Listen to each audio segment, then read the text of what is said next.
Hello guys, meron po tayo dito ng Barako 175. Nagkabit po tayo ng mini driving light na sinasabay natin sa ating flasher. At saka po nagkabit din po tayo ng busina. At meron siyang selector. At nagpalit na rin po tayo ng silinyador. Ito po ang kanyang domino na kilabit natin sa accelerator. At ito po sa kanyang selector ng busina, mini driving light.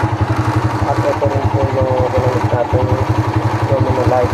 Ngayon guys, pag ibubusina nyo lang po sa stock, ay ito na lang po ang pindutin. Ngayon po, pag gusto nyo na pong ibusina sa ating modify, ililipat ko lang po ito pataas. Ito po ang kanyang magiging tunog.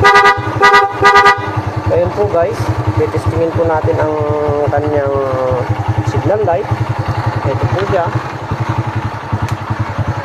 Ayan po guys ang kanyang signal light. Ito po naman ang kaliwa. At ito po naman guys ang kanyang mini driving light. Ayan po guys. Pag nakadilaw, pag gusto nyo pong ipunta sa puti, ayan po siya. Ngayon po guys, ang gagawin natin, sasabay po natin siya sa signal light. Pipindutin lang po natin to guys.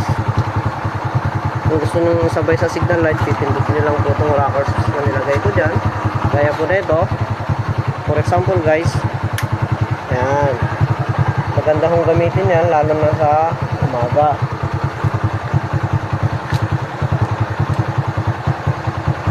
Yan po guys, pwede nyo siyang gamitin isabay. Ilaw nyo po siya guys. Ganyan. Yan yung hazard. Wala akong problema. Ngayon, kung gusto nyo pong ibalik sa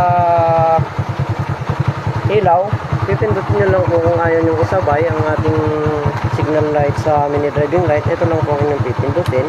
Ayan po guys. Kitang-kita nyo po. Tapos, pwede po siyang iputi. Ayan. At idilaw. At kung gusto nyo po siyang isabay sa busina guys, ang ating mini driving light, pipindutin nyo lang po ito.